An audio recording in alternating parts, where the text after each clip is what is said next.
Assalamualaikum warahmatullahi wabarakatuh. Saya Nindi Kumalasari dengan NIM 22140900087. Di sini saya akan menceritakan sejarah salah satu tokoh intelektual Minangkabau, yaitu Abdul Muiz.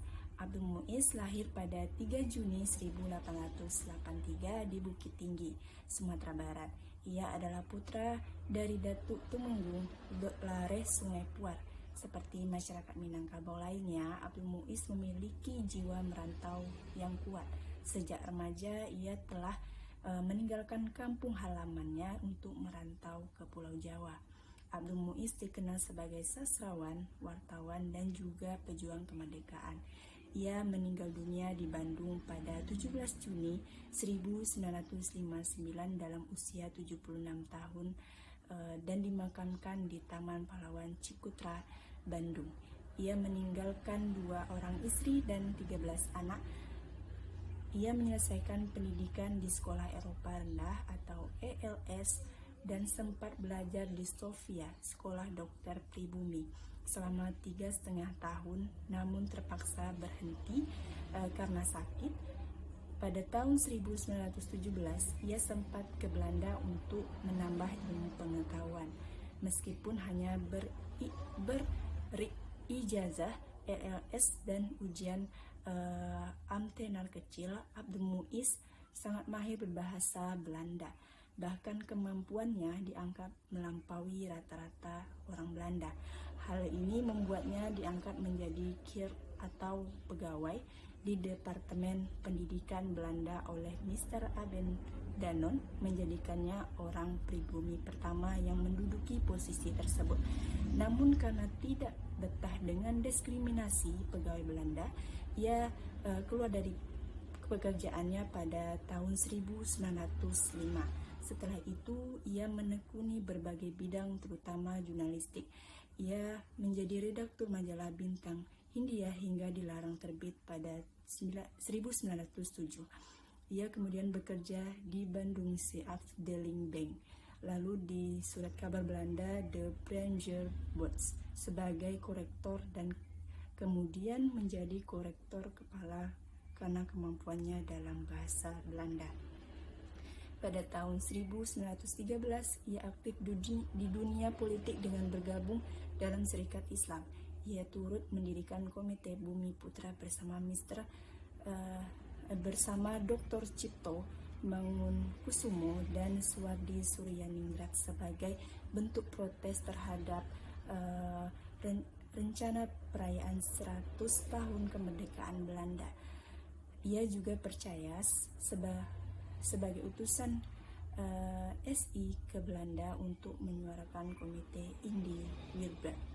Setelah kembali ke Indonesia, Abdul Muiz bekerja di Harian Neraca dan pada tahun 1918 ia menjadi anggota Workstrat Dewan Rakyat. Ia juga memimpin pemogokan pegawai pengadaian di Yogyakarta pada tahun 1922 dan memprotes Landdress Stelsel di Sumatera Barat tahun 1923 yang akhirnya dibatalkan oleh pemerintah kolonial.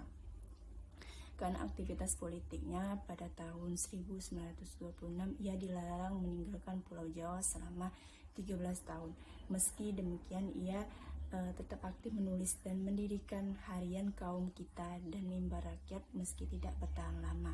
Ia juga aktif di Regenscape Street, Garut, dan kemudian diangkat sebagai kontrolir hingga pendudukan Jepang.